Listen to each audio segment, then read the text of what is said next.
Santé mentale, maladie mentale et troubles mentaux, voici des termes qui sèment souvent confusion dans les esprits. Chers auditeurs, auditrices de Radio Djena, bienvenue dans cette émission spéciale où nous abordons cette thématique, une thématique de l'heure bien évidemment.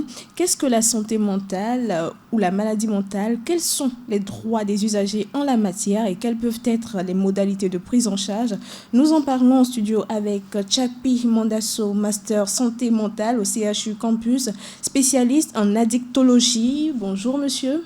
Bonjour madame. Soyez les bienvenus. Merci. Également sur le plateau ce matin, nous avons Tojuro Kojo, psychologue clinicien et de la santé au CHU Olympio. Bonjour monsieur. Bonjour madame. Soyez les bienvenus. Merci. Soins à la santé mentale pour tous, faisons-en une réalité. Que pouvons-nous comprendre de cette thématique? Oui, le problème de la santé mentale est de nos jours d'actualité, d'autant plus que nous constatons que tant que les sociétés se développent, les problèmes de santé mentale se multiplient également. Et donc, on peut comprendre par ces problèmes de santé mentale tout souci qui entrave le bien-être social, physique, psychologique d'un individu. Alors, monsieur Chakpi Mandasso, une réalité, soins à la santé mentale, faisons-en une réalité.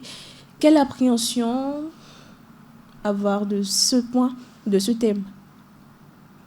Ok, merci. Je profite de vos micros pour dire un grand merci au professeur Dassa qui ne cesse d'œuvrer pour la promotion de la santé mentale au Togo. Pour revenir à votre question, en fait, la santé mentale, souvent les gens confondent. La santé mentale, selon l'OMS, parce qu'il y a plusieurs organisations qui ont défini la santé mentale. Bon, nous n'allons pas nous tarder sur... On va quand même revenir dans le développement sur la définition de tout ceci. D'accord. Ok. En fait, la santé mentale, souvent on le remarque, il y a un trouble de comportement que telle personne présente un trouble de comportement, que ce soit au niveau mental, au niveau comportemental ou au niveau de l'humeur. Donc c'est les trois, souvent chez d'autres personnes, les trois combinés. Donc chez d'autres, vous allez remarquer seulement peut-être deux ou peut-être un seul. Voilà. Que ce soit l'humeur, ou que ce soit le comportement, ou que ce soit la pensée. Voilà. Alors, les populations sont souvent mal informées sur la santé mentale. Elles font souvent la confusion entre santé mentale, trouble mental, maladie mentale. Les représentations qu'elles se font de la maladie n'arrangent pas les choses. On a tendu quand même le micro à quelques-uns d'entre eux pour nous donner leur appréhension sur la question. On les écoute et on revient juste pour étayer. Quand on dit santé mentale, c'est l'ensemble des réactions des citoyens dans un pays. Ça, on veut évaluer le niveau de réflexion, bien le niveau de santé mentale de ces populations dans un pays. Mais trouble mental, c'est un niveau un peu plus aigu de la personne. C'est-à-dire ça accouche sur des manifestations de maladies pour le citoyen. Donc voilà, je ne pense pas que les droits de ces personnes sont respectés. D'abord, il n'y a pas les lois qui les protègent, des dispositions légales qui les protègent. Ils sont livrés à eux-mêmes. D'autres personnes sont cachées derrière les barrières. Ils ne sont pas accessibles à la vue des gens. Ils ne sont pas considérés. Ces personnes-là, quand ils sont dans ces états, ils se trouvent vers les centres religieux, les couvents. Or, la réponse n'est pas là. On pense qu'ils sont possédés, qu'ils sont démoniaques. Non, c'est pas ça. Ces gens de personnes sont isolés. On les met à part. Et ils ne sont pas pris en compte. Même s'il y a un étranger dans la famille, là, on les case quelque part, et soit disant qu'eux, ils n'ont pas leur place dans la société. Et ces personnes sont ignorées, je peux dire. Je dirais que dans nos communautés, les droits de ces personnes ne sont pas pris en charge parce qu'ils sont à la charge de leur famille. C'est la famille qui s'occupe de tout ce dont ils ont besoin. Donc, la communauté pense qu'ils ne sont pas utiles.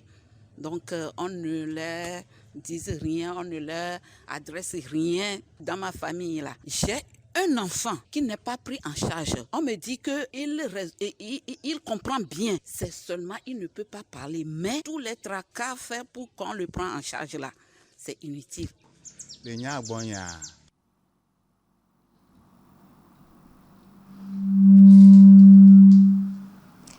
Et voilà la réaction de quelques citoyens togolais sur la question. Comme je viens de le dire, nous avions tendu le micro pour quand même avoir l'aperçu de ce qu'ils ont sur cette thématique de la santé mentale. À présent, c'est vous les spécialistes en la matière, dites-nous. Tout début, quand on parle tout à l'heure, Monsieur Tchakwi Mandasso, vous nous donnez quand même les composantes de la santé mentale. Mais dans nos sociétés aujourd'hui, pensez-vous que les populations sont vraiment informées quant à la situation ? Oui, vraiment, la question est bien posée. Effectivement, la population n'est pas informée. Vous imaginez, vous recevez un malade, juste après 2 jours de traitement, le malade s'en remet totalement, le malade commence pas à parler. Eux-mêmes, l'accompagnant dit, je ne savais pas qu'ici, là, vous traitez ces genres de maladies. Vous voyez déjà. Ce qui veut dire que cette dame-là n'est pas informée. Voilà. Donc, c'est un peu ça le problème. Souvent, ils ne sont pas informés. Maintenant, c'est de bouche à oreille. Souvent, il y a d'autres qui ont des informations. Et déjà, même, on vous appelle, même au téléphone. J'ai tel cas, est-ce que je peux l'amener? Voilà. Maintenant, malgré... Bon, il faut reconnaître que vraiment, les autorités, quand même, en font. Il y a des émissions qui se passent sur, souvent, TVT ou Radio Lomé, concernant la santé mentale. Mais bon, vous savez, la réalité des faits. Les gens ne captent pas Radio Lomé ni TVT. Donc, pour avoir des informations. Donc, c'est un peu ça. Sinon, ce n'est pas que les autorités dorment là-dessus, non. Alors, de votre côté, Tojo Kojo, vous êtes psychologue clinicien et de la santé au CHU Sylvanus Olympio. Pensez-vous également que la population est mal informée quant à la thématique de la santé mentale? Oui, et c'est un fait qui n'est pas particulier aux Togolais. La santé mentale est souvent ignorée. En Afrique, nous avons une autre représentation des problèmes de la santé mentale. Et c'est ça qui fait que, au lieu de classer ces troubles de la santé mentale parmi les maladies qui sont susceptibles d'être soignées à l'hôpital, les gens vont plutôt chercher des solutions ailleurs. On pense que ces troubles sont dus à des problèmes spirituels, à des envoûtements, en tout cas à tout sauf des troubles normaux qui sont causés par des dysfonctionnements au niveau organique ou bien au niveau mental. C'est ça qui fait que les gens, la démarche de traitement n'est pas telle. Alors, et donc l'ignorance se trouve à ce niveau plutôt. Donc on ne va pas chercher la solution à l'endroit où il faut la chercher. C'est ce qui fait que les personnes qui sont victimes de maladies mentales sont souvent retrouvées, des fois enfermées dans la maison parce qu'on pense qu'ils sont possédés. Et parfois, on les laisse errer tout simplement parce qu'on pense que rien n'est possible. On ne peut pas les sauver. Et donc, c'est en fait la situation. Alors, parlez-nous de ce que c'est que la santé mentale, la maladie mentale, le trouble mental et de ces différentes problématiques, leurs manifestations au sein de la population. Oui, et je vais d'abord commencer par ce que c'est que la santé mentale, en premier.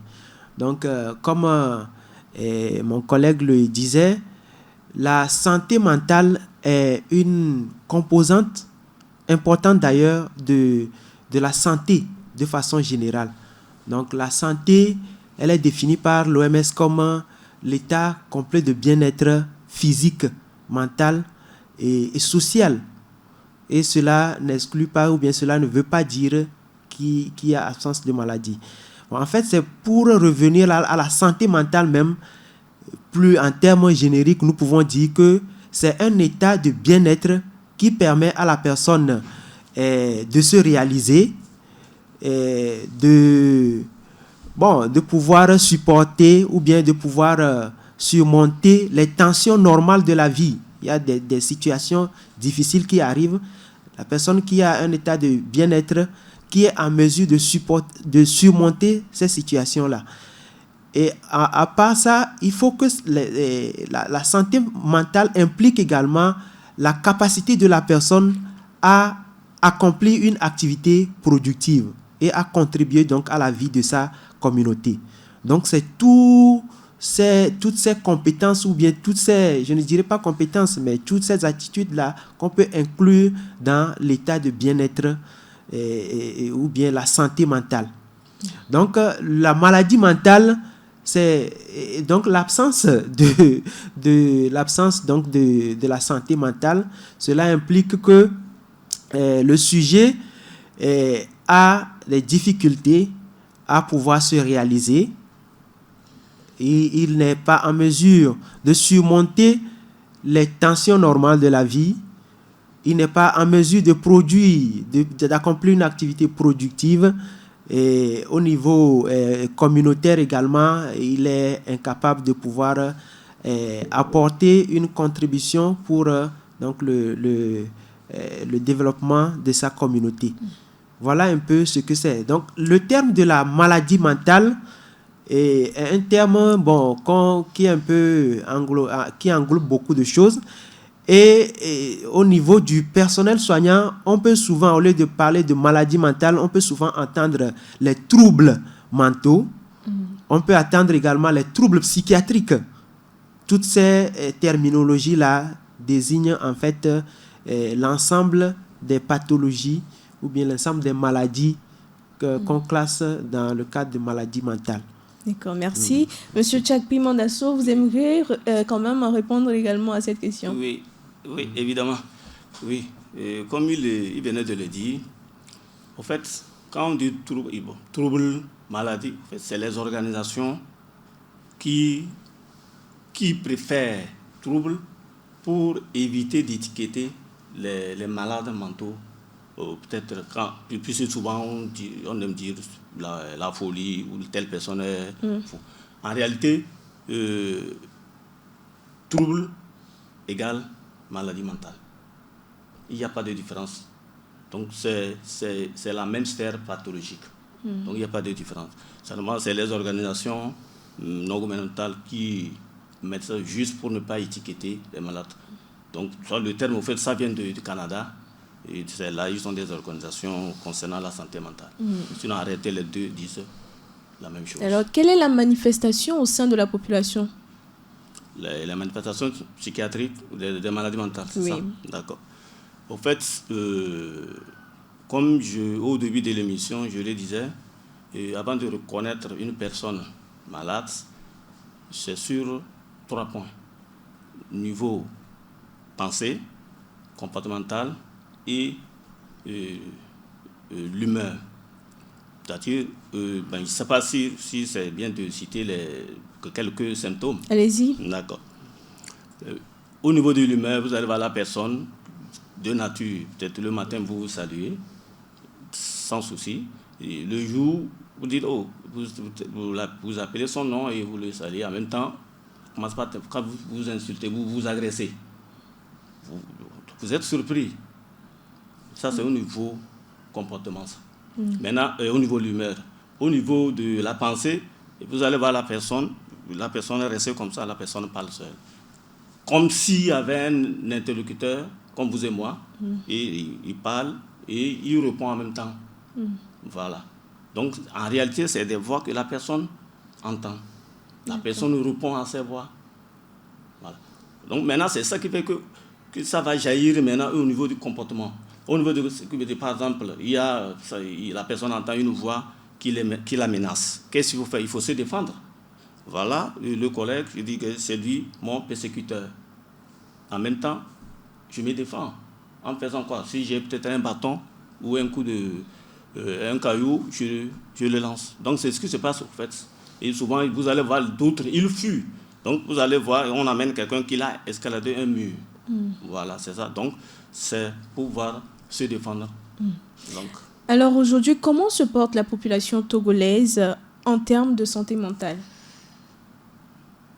ces derniers temps, franchement, bon, dans les hôpitaux, on en reçoit beaucoup. Beaucoup. Maintenant, il y a plusieurs causes au fait. Bon, je ne sais pas si c'est bon de détailler. Il y a plusieurs causes. C'est pour ça que nous sommes là. D'accord. Il y a plusieurs causes. Il y a les jeunes, souvent, les jeunes garçons, ils s'adonnent aux substances psychoactives.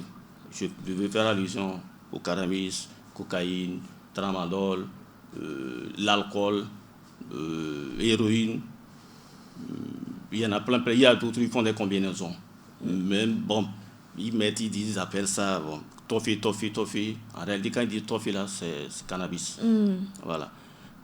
Maintenant, pour d'autres, il y a les problèmes familiaux qui déclenchent la maladie. Donc, il y en a plusieurs. Il y a d'autres. Il y a ce qu'on appelle les facteurs intrinsèques, c'est-à-dire propres à l'individu. La personne, vous allez voir, face à une frustration, face à un problème financier, la personne développe la maladie. Et vous vous étonnez. En réalité, la personne ne devait pas développer la maladie. Donc ça, c'est des facteurs propres à l'individu. Donc il y en a plusieurs. Alors, comment expliquer également, comme vient de le dire M. Chakpi Mandasso, comment expliquer de votre côté, docteur, c'est ça? Docteur Todjro Kodjo, qu'il y a une recrudescence de ces cas de maladies mentales au sein de la population? Oui, et ces derniers temps, effectivement, mais à défaut même des statistiques au niveau national, nous pouvons dire qu'il y a quand même une fréquence. Dans nos consultations, nous remarquons ça, une fréquence des décompensations au niveau mental. Et le contexte de la pandémie dans lequel nous sommes pourrait expliquer cet état de choses. Parce que au fur et à mesure que la tension, qu'il y ait une tension sociale, ou bien qu'il y a des difficultés au niveau individuel, cela peut amener un individu à décompenser, c'est-à-dire à manifester un problème de santé mentale. Et au Togo actuellement, il y a plusieurs situations qui éprouvent la population. Il y a la pauvreté, il y a, j'ai cité la pandémie tout de suite, et la pandémie qui entraîne également, qui accentue le niveau de pauvreté. Et il y a d'autres facteurs également au niveau social, la tension, et tout ça, la politique et tout. Et ces facteurs ne sont pas de nature à rendre facile le maintien de la santé mentale.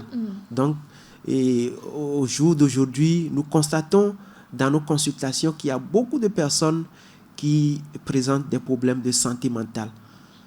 Et je pense que des études pointues, approfondies pourraient nous aider à appréhender ou bien à saisir les facteurs associés à la fréquence de ces troubles-là au niveau national. Alors que la Constitution togolaise, à travers ses articles 33 et 34, garantit la protection des personnes handicapées et le droit à la santé à tous ses citoyens, on constate souvent que les usagers de la santé mentale sont stigmatisés, discriminés et rejetés parfois de leur famille et communauté. Il y a beaucoup d'errants dans nos rues, vous les voyez, nous les voyons. Nous les voyons tous. Le Togo est aussi signataire de tests internationaux relatifs au respect des droits humains. Que pouvons-nous dire aujourd'hui du respect des droits des personnes handicapées psychiques? Docteur Chakpi Mandasso. Ok, merci. Les droits humains. En fait, c'est pour cela que l'État a pris des mesures pour former le personnel de santé, surtout santé mentale. L'Université de Lomé, chaque année, forme des spécialistes en santé mentale. des masters en santé mentale. Donc, c'est pour pallier à ce problème. Maintenant, bien sûr, les malades ne sont pas oubliés. Si vous regardez, si vous observez au niveau du CHU campus, là où les services de psychiatrie étaient, maintenant, on nous a construit de nouveaux locaux où nous avons intégré tout récemment, bientôt 1 an. Donc, ce qui veut dire que l'État aussi a pris la santé mentale comme étant une priorité. Donc, et chaque jour, chaque année, il œuvre quand même pour la promotion de la santé mentale au Togo. Alors, qu'en est-il du droit le respect des droits de ces personnes en situation de handicap psychique? Oui, effectivement, le respect, souvent, ça pose problème. Parce que déjà, même quand on vous étiquette je venais de le dire, pour éviter d'étiqueter une personne de maladie mentale ou malade mentale, donc qu'est-ce qu'on fait? On dit trouble mental pour essayer d'atténuer. Maintenant, déjà, quand on vous diagnostique que vous avez telle pathologie, maintenant, c'est que le problème, dans la société, vous êtes mal vu. Pas plus 2 semaines, j'ai reçu un jeune, il a dit que depuis qu'il a commencé par fréquenter notre service, que tous ses amis l'ont vu. Donc, il n'a plus d'amis. Tout simplement parce qu'il leur a dit qu'il vient en consultation au CHU Campus, service de psychiatrie. Vous voyez déjà. Donc, ça veut dire que les malades mentaux sont stigmatisés. Et stigmatisés, c'est de quel côté? Du côté de la famille ou du côté de la société? L'accompagnement devrait être fait par qui? Oui, la maladie mentale, nous savons qu'elle n'est pas bien connue. En Afrique, de façon générale et particulièrement au Togo, on constate que la maladie mentale même n'est pas bien connue. Et c'est ce qui fait que ceux qui sont victimes de la maladie mentale sont discriminés. Parce que le sens qu'on donne à leur maladie, c'est ce qui explique le traitement qu'on leur accorde. Donc, si par exemple, dans une famille où on pense que quelqu'un qui a des propos incohérents, c'est parce qu'il est possédé, par exemple, on a vite fait de l'amener chez les marabouts, ou bien chez les hommes religieux, pour qu'on puisse prier pour l'exorciser. Est-ce que vous voyez? Et donc, arrivé là-bas, puisque peut-être il est agité, on est obligé de le contenir d'une certaine façon pour pouvoir lui octroyer le soin qu'on voudrait lui faire. Donc, ces conditions-là font que des fois, on ne respecte plus certains droits de ces personnes-là. Et on a vu dans les centres de prière, dans les camps de prière où les personnes qui souffrent de maladies mentales sont enchaînées, qui sont sous la pluie et le soleil pendant des jours, et soi-disant qu'on est en train de les traiter. Et ces pratiques-là ne respectent pas les droits humains. Alors, à votre niveau, qu'est-ce qui est fait pour accompagner ces personnes atteintes de maladies ou de troubles mentaux? Oui, et comme le collègue l'a dit, depuis 2012, l'État a commandité, avec l'appui de l'OMS et de CBM, je crois, une étude pour faire la situation de la santé mentale au Togo. Et à l'issue de cette étude-là, l'État a pris des engagements pour permettre à la population d'avoir accès à la santé mentale. Et c'est à l'issue de la validation de cette étude-là que dans chaque centre dans chaque CHU et CHR, il y a des unités de santé mentale. Donc, sur toute l'étendue du territoire, avant, pour avoir accès aux soins de santé mentale, il faut aller à Zébé, à l'hôpital psychiatrique de Zébé. Mais maintenant, sur toute l'étendue du territoire, dans les CHR, dans les CHU et même dans certains CHP, il y a des unités de santé mentale. il y a également la formation du personnel. Il y a beaucoup de psychologues, de psychiatres qui sont sur le terrain et qui donnent des soins spécifiques pour les personnes qui sont victimes de santé mentale. Donc, l'État a pris le problème à bras le corps. Mais il faut reconnaître quand même que il y a beaucoup à faire. Par exemple, selon les recommandations de l'OMS, il faut un psychiatre pour 5000 personnes. Mais actuellement, les statistiques montrent chez nous qu'il y a un psychiatre pour 1 500 000 personnes au Togo. Donc, ce qui fait que l'accès aux soins de santé mentale demeure toujours un problème pour la population. Voilà un peu la situation. Il y a beaucoup à faire. L'État est en train de faire de son mieux, mais vraiment, il y a du chemin à parcourir.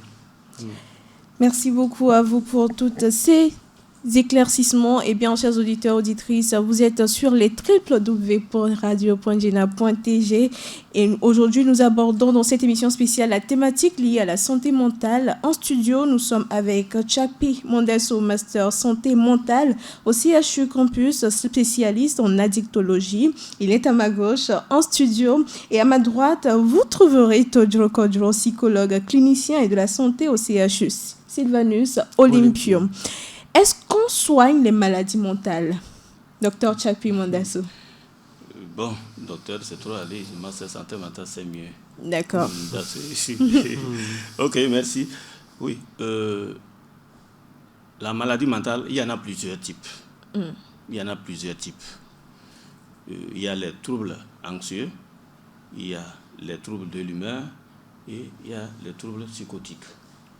Maintenant, les troubles de l'humeur, ça se soigne correctement, il n'y a pas de souci.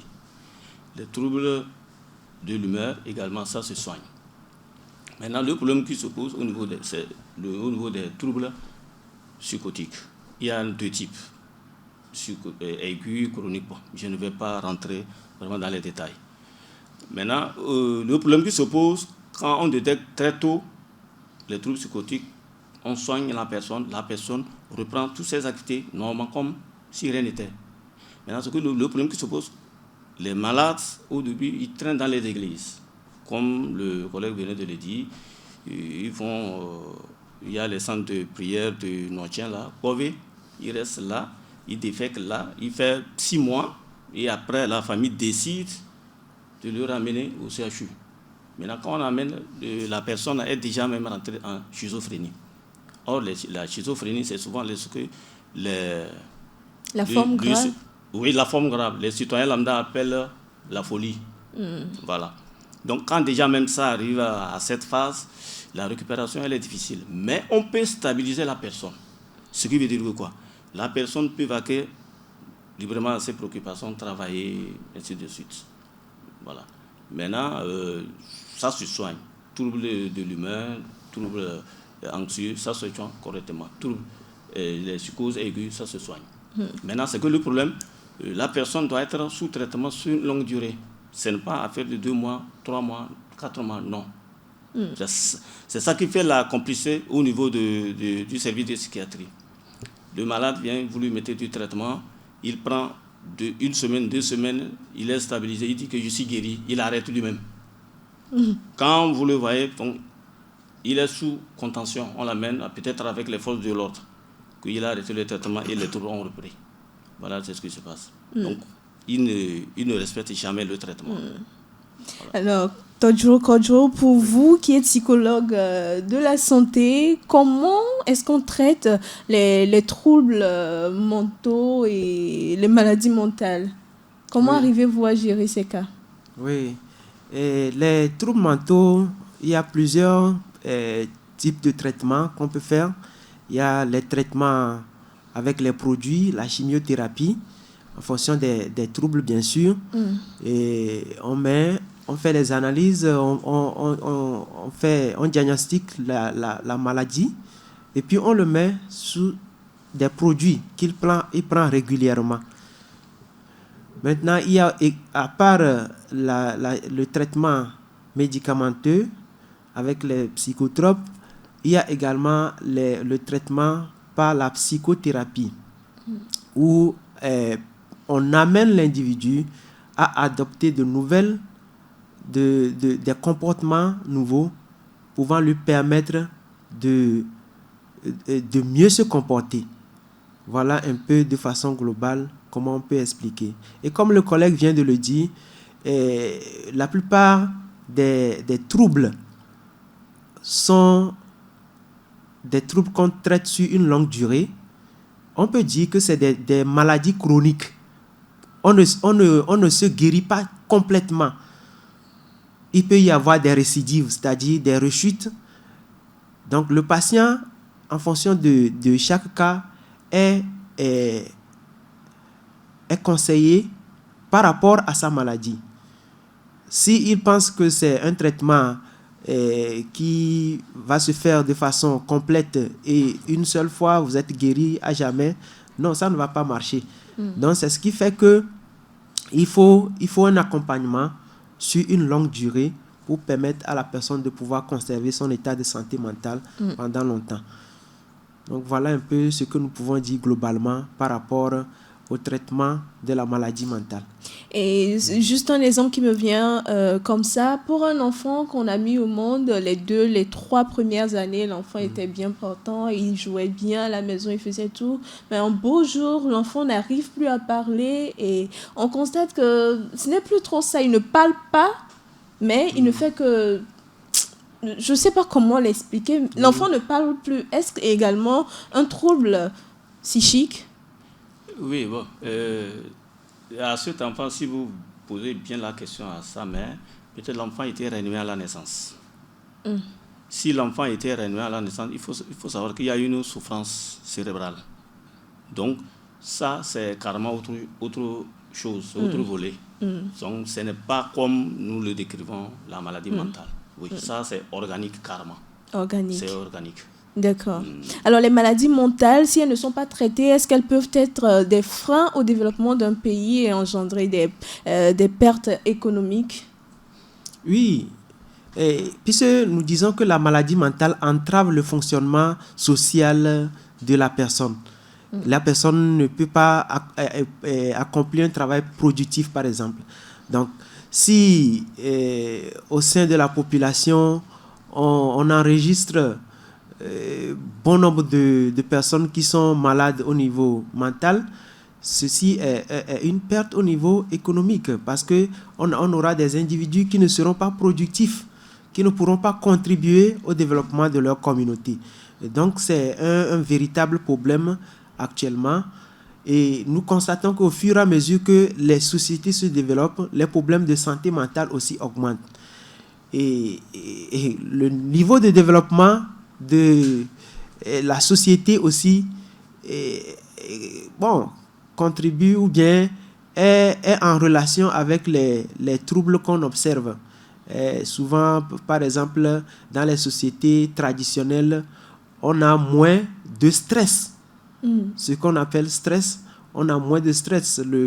Mon grand-père qui est au village, qui se lève le matin et qui va au champ, qui travaille, qui revient, qui mange, qui s'endort, il a moins de soucis que le directeur d'entreprise qui est là, qui gère ses ressources humaines, qui a tous les problèmes, qui se stresse. La charge de travail est là, les pressions et tout. Donc, le stress est à l'origine de beaucoup de maladies mentales. Donc, au fur et à mesure que les sociétés se développent, ces problèmes-là augmentent. Et donc, si on ne prend pas ces problèmes à cœur, on perd au niveau économique. Parce que cela va agir sur la productivité des personnes qui en sont victimes. Et ceci va avoir des répercussions au niveau du pays, au niveau du monde. Et donc, au vu de tout ce que vous venez de nous dire, là, on peut déduire que la maladie mentale, tout le monde peut quand même souffrir d'une maladie mentale. Évidemment. Chaque Pimondasso. Évidemment. Au cours de notre vie, tout le monde, comme je le dis souvent, personne n'y va à la pharmacie pour acheter la maladie. Est-ce que vous avez déjà vu une personne aller acheter la maladie? Non. au cours de notre vie, comme je le disais au début, il y a plusieurs facteurs. N'importe qui peut tomber malade. Alors, à tout moment. Est-ce qu'on peut quand même réduire les risques? Comment faire pour ne pas quand même entrer dans les maladies mentales? Oui, on peut le réduire. Par exemple, avoir une vie saine. Quand je dis une vie saine, ça veut dire quoi? Je le disais au début de l'émission, la consommation d'alcool, des substances. Si un monsieur qui consomme l'alcool tous les jours, mais au niveau cérébral, il y aura une atrophie cérébrale, la personne va commencer par délirer. La personne va voir un peu partout les démons, il va jeter les cailloux un peu partout, vous voyez déjà. Donc on peut réduire. Maintenant, si c'est les jeunes, éviter de consommer la drogue. Ces derniers temps-là, c'est plein, ou ça, je suis campus, ça, autour, c'est plein. Franchement, je ne sais pas comment l'État vraiment peut multiplier encore des efforts pour que les jeunes puissent s'en sortir. Sinon, ça ne va pas. Ça ne va pas, et surtout ce que nous constatons ces derniers temps dans la société, tant du côté des jeunes que des personnes en âge un peu plus avancé, vous allez constater que beaucoup sont de récidiver, beaucoup aujourd'hui, si vous me permettez le thème, se donnent la mort juste à cause de problèmes et tout. Comment aujourd'hui, de votre côté, vous pouvez emmener les gens à ne pas aller jusqu'à ce point? Oui, et vous avez évoqué le problème de suicide qui devient fréquent. Et le suicide, c'est également une maladie mentale. Ça fait partie, c'est un signe de certaines maladies mentales également. Et donc, de façon globale, pour prévenir ces maladies mentales, mon collègue a parlé de l'hygiène de vie. Parce que nous savons que ce qui engendre les maladies mentales, il y a le stress, il y a les difficultés au niveau familial, au niveau social.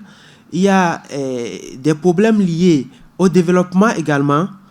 Il y a les problèmes liés à la constitution même du sujet, c'est-à-dire à la personnalité. Donc, tous ces facteurs, c'est des facteurs énormes. Et pour pouvoir avoir une vie saine de façon globale, il faut veiller à ce que on vive moins le stress. Il faut qu'on ait une vie harmonieuse, c'est-à-dire éviter au maximum les conflits au niveau relationnel et essayer de pouvoir trouver des solutions aux problèmes que nous avons le plus rapidement possible, et aider ceux qui sont, ou bien demander de l'aide quand on se sent en difficulté. Donc tout ceci peut nous permettre de pouvoir éviter la maladie mentale. Et également la prévention, ça va également dans le traitement précoce. Et donc le traitement, la prévention, le traitement précoce aussi, ça contribue à pouvoir améliorer la santé mentale. Et donc la famille doit être mise à contribution. Parce que si nous avons un proche qui a des difficultés, nous constatons que son comportement d'un jour à l'autre a changé, la meilleure chose à faire, c'est de l'amener très rapidement à pouvoir voir un spécialiste, ou bien d'abord à comprendre ce qu'il a comme souci, afin de pouvoir l'amener à trouver des solutions. Donc, au niveau de l'État également, parce que des fois, c'est la cherté des soins de santé mentale qui empêche les gens de pouvoir solliciter ces services-là quand ils en ont besoin. Donc, quoique nous ayons constaté que l'État a évolué, ou bien l'État a pris le problème à bras le corps, il reste beaucoup à faire pour rapprocher les soins de santé mentale de la population. Et les représentations sociales sont également là. Il faut que nous comprenions que, quoique la maladie mentale soit causée peut-être par des sorts qu'on a jetés à la personne, je crois que la société africaine a cette possibilité-là de pouvoir traiter la maladie à distance. C'est-à-dire que quelqu'un à qui on a jeté le sort, on peut l'amener à l'hôpital d'abord, et sur le problème qu'il a sur le plan physique, on sera en train de résoudre ce problème, Et les consultations, peut-être au niveau traditionnel, peuvent aider également à pouvoir retirer les sorts ou régler le problème au niveau spirituel.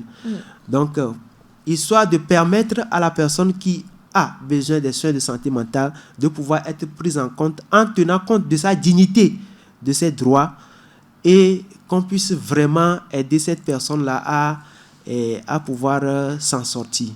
Merci à vous. J'aimerais ajouter quelque chose. Oui, allez-y. Pour ne pas oublier, parce que il vient de souligner quelque chose, c'est très important. C'est que les difficultés que nous avons dans les centres, c'est qu'un malade vient, comme de coutume, on fait le bilan clinique. Maintenant, le bilan vient, tout est négatif, tout est bon, par exemple, NFS normal, GE négatif, tout est. Maintenant, quand vous demandez, les parents vont vous demander, qu'est-ce que vous avez trouvé dans les analyses? On leur dit, ok, nous n'avons rien trouvé. Déjà, quand vous dites vous n'avez rien trouvé, en même temps, ils déchargent que la maladie de leur fils n'est pas la maladie de l'hôpital. Et en même temps, ils rentrent. Or, nous savons bien que dans les pathologies psychiatriques, on fait le bilan est normal. Par exemple, les troubles de l'humeur, le bilan est normal. Que ce soit la dépression, normal. Maintenant, pour les troubles de l'humeur, ça dure. La personne va faire une semaine, toujours agitée. À partir de deuxième semaine, sous toujours neuroleptique. Et à partir de deuxième semaine, vous allez voir que la personne commence par revenir. C'est-à-dire moins d'agitation, moins de logorée, c'est-à-dire bavardage, et doucement, avant que la personne ne revienne. Maintenant, déjà, quand les résultats viennent que c'est négatif, en même temps, ils sont bons. Maintenant, c'est le lieu de leur dire que non. Le bilan négatif ne veut pas dire que la personne ne souffre pas de trouble mental ou de maladie mentale. Non. Si réellement le bilan revenait et il y a un problème, c'est qu'on les oriente maintenant dans un autre service, c'est-à-dire le service approprié pour sa prise en charge. Voilà. C'est ce que j'aimerais ajouter. Monsieur Todjo Kodjo, vous l'avez évoqué tout à l'heure dans votre développement, vous avez parlé de ces cas où on emmène souvent les malades dans les centres religieux et tout ça. Pensez-vous quand même qu'on peut trouver gain de cause là-bas? Parce que selon votre développement, les deux vont de pair. Il faut les centres de santé et également les centres religieux. Oui, bon, je dois le souligner que nous ne devons pas balayer du revers de la main tout ce qui est représentation de notre culture, qui est propre à nous en Afrique. Il y a des choses qui peuvent se passer au niveau spirituel que nous ne maîtrisons pas. Mais ce pourquoi nous voulons intervenir au niveau de ces camps de prière, c'est que la dignité, dans le traitement, la dignité des personnes qui souffrent de la maladie mentale n'est pas respectée. On ne peut pas supporter que, quel que soit le niveau d'agressivité d'une personne qui souffre de maladie mentale, qu'on l'enchaîne et qu'on le garde sous la pluie et sous le soleil pendant des années et qu'il soit obligé de manger là et de faire ses besoins là-bas. Ça ne respecte pas la dignité humaine. C'est pour cela que nous disons que comme il y a des soucis au niveau de la contention de ces personnes, il vaut mieux les amener au niveau des centres de santé mentale où on a quand même plusieurs méthodes pour pouvoir les contenir, pour leur donner les soins qu'il faut. Et nous savons également que au niveau de la croyance, quand on consulte, on peut aller consulter et puis savoir ce qui se passe. Et il y a des cérémonies qui peuvent se faire pour qu'on puisse régler le problème qu'il y a au niveau spirituel. Même dans les camps de prière, on peut prier à distance sur quelqu'un qui souffre de maladie mentale. On n'est pas obligé de le garder là et avant de prier, avant que la prière ne marche, à ce que je sache, bien sûr. Donc, c'est pour cela que nous pensons, c'est notre humble avis, que les personnes qui souffrent de maladie mentale peuvent être amenées à l'hôpital et si la famille trouve qu'on peut également réussir à le soigner par des démarches au niveau spirituel, on peut faire ça parallèlement. Et même actuellement, il y a une collaboration au niveau des tradithérapeutes et du personnel soignant, en sorte que les deux soins qui sont en train d'être faits ne rentrent pas en conflit. S'il y a des infusions, par exemple, qu'on doit donner aux patients, il faut que le personnel soignant soit informé pour qu'on sache s'il faut arrêter la chimiothérapie qui est en cours et tout ça là. Donc, voilà un peu un cadre de soins qui serait propre à nous, que je pense qu'on peut instaurer pour un meilleur respect des droits des personnes victimes de la maladie mentale. Alors, on vous le concède, surtout le droit des personnes atteintes de maladie mentale. Je me tourne vers vous à présent, M. Tchakpi Mondasso. Est-ce qu'aujourd'hui, vous pensez quand même qu'on peut trouver gain de cause auprès de ces centres religieux? Bon, gain de cause. Bon. Moi, personnellement, la question, à toute question là, je ne saurais quelle réponse vous donner, parce que le problème c'est que quoi, nous recevons des malades venant de ces centres-là, après tant d'années de maladie, au niveau de ces centres, attachés, fouettés, et c'est au niveau des centres de prise en charge psychiatrique qu'on arrive à les stabiliser. Maintenant, c'est le problème, il y a souvent, c'est qu'ils vont là, ils ne trouvent pas de gain de cause et ils reviennent. En ce moment-là, quand vous leur dites, ok, faites ça, et ils le feront. Maintenant, s'ils commencent le traitement seulement au niveau du CHU, au niveau des centres de santé, et en fin de compte, ils vont se retrouver dans le centre de prière.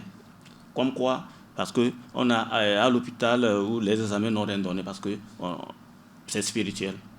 Voilà.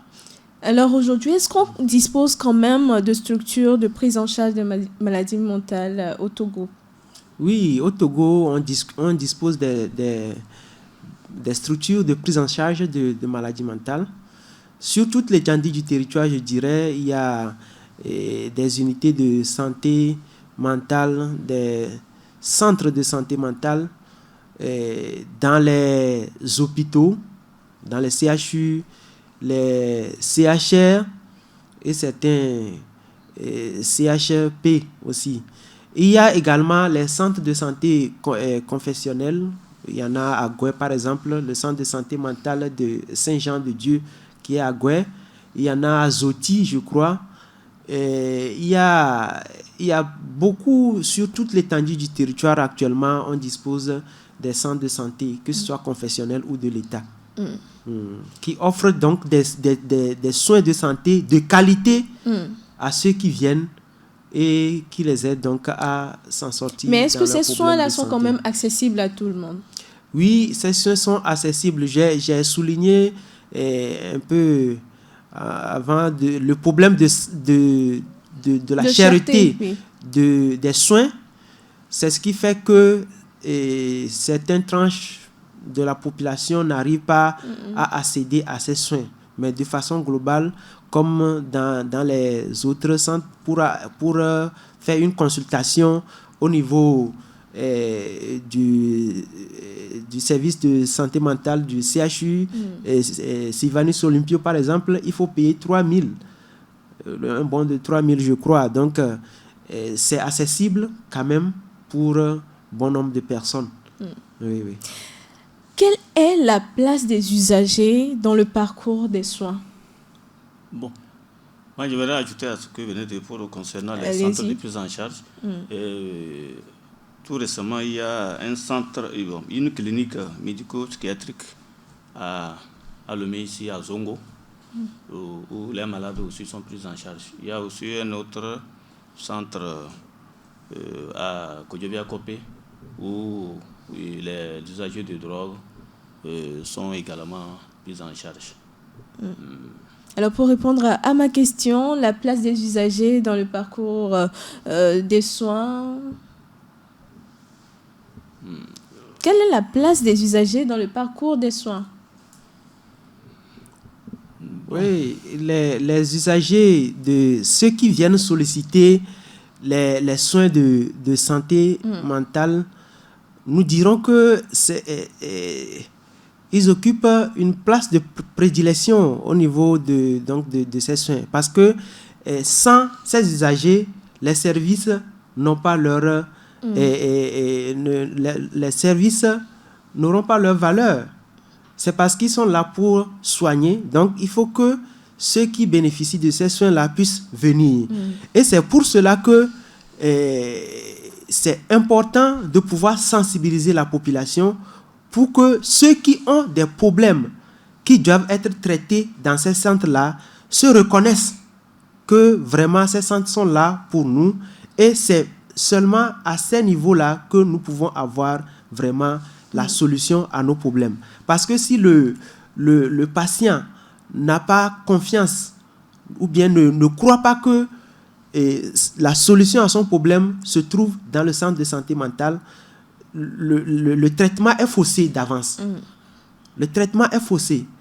Et quand il vient, il s'attend à autre chose. Il s'attend qu'on lui dise que ce n'est pas faisable.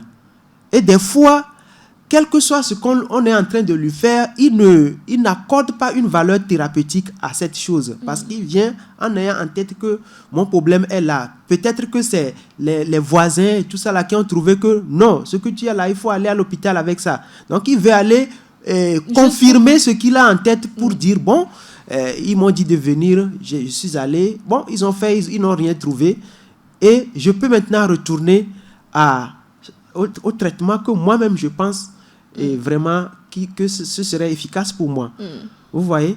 Donc, c'est important, ces usagers-là doivent être sensibilisés. Et donc, c'est pour cela que nous accordons une place très importante à ces personnes. Et les sensibilisations sont tournées vers ces personnes-là pour les aider à comprendre que la résolution de leurs problèmes, c'est dans ces centres.